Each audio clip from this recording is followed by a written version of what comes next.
Rise of police privilege. 32 Blue Lives Matter bills in 14 states introduced in 2017. Our propaganda might tell you attackers lie in wait to pick off police at every opportunity, but the fact remains there simply is no war on cops, and while special protections and charges await anyone using violence against authorities, that hasn't stopped 32 separate so-called Blue Lives Matter bills from being introduced in 14 different states. In just the first 2 months of the year. Yes, last year unofficially saw the deaths of 64 officers, the highest tally since 2011, and well above the 41 who died in 2015, but the figure more accurately proves the lack of an underlying agenda against police, given there were 134 officers killed in 1973. That in no way is meant to dismiss or lessen the tragedy of those deaths, of course, but to illustrate the inanity of claims cops are under siege. In other words, choosing the occupation of police officer still won't automatically put someone in mortal danger, no matter what the pro-police propagandists wish you would believe. Rampant violence against police, however factually unsound, has provided the impetus for some of the most absurdly redundant, unnecessary, and rights-stripping legislation in a growing number of states. Known as Blue Lives Matter laws, such legislation cements the armor of protectionist policies granted to an individual who, by free will, decides to become a police officer, offensively conflating an occupation with traditionally marginalized segments of society who face quite real prejudice and have endured violence en masse historically. An assault undertaken because someone is black, gay, or Jewish, for example, would, of course, be considered a hate crime. Cops, an occupation taken by choice, are now being given the same protected status.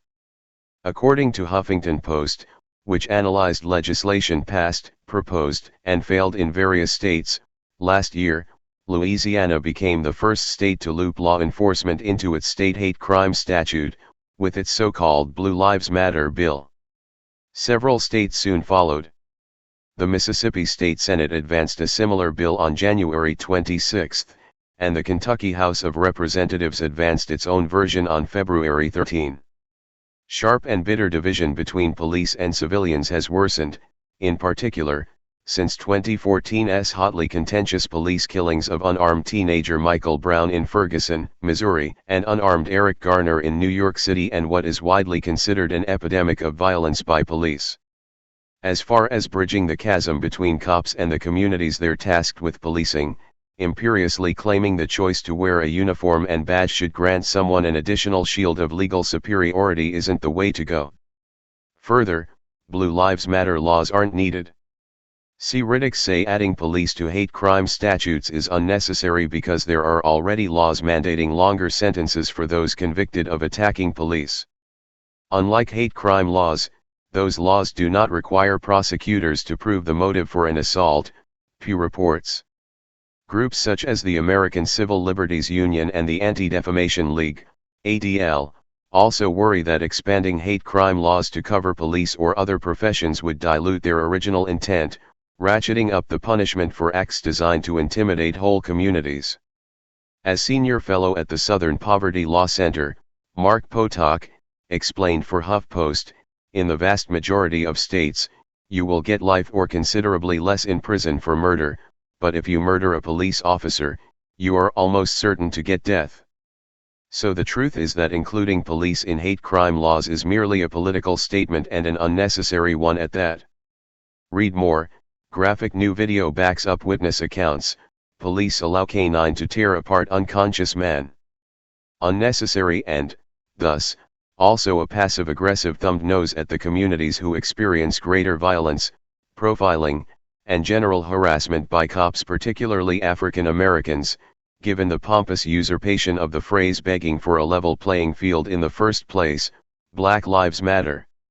Remember, police aren't under siege at all, but that mythos has so inundated popular culture and is parroted by authoritarian politicians intent on molding a compliant populace slavish to the rule of law, that it's generally blindly accepted without necessary questions.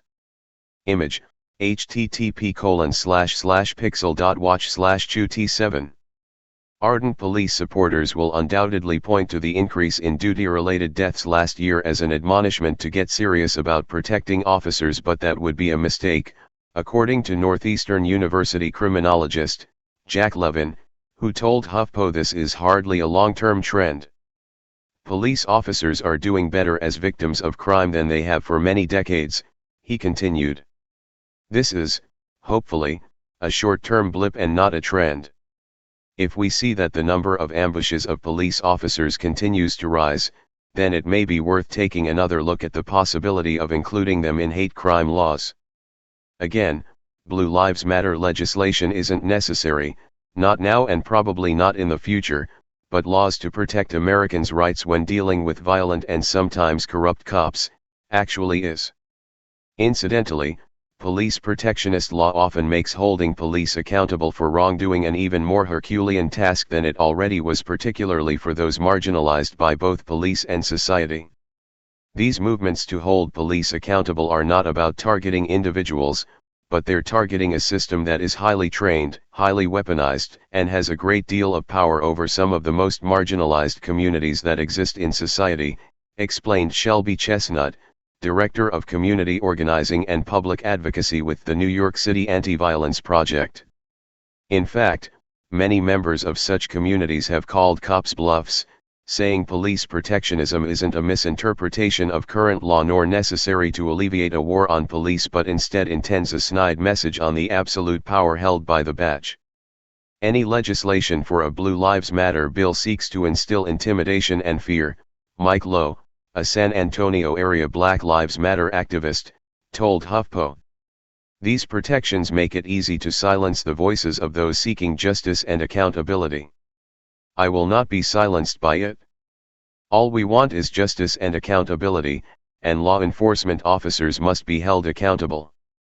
Sadly, police state provisions like the Military Giveaway 1033 program and legislation granting cops privileged status, not to mention pervasive impunity, given officers actually charged and found guilty of wrongdoing, are a rarity, virtually guarantee police accountability will go by the wayside.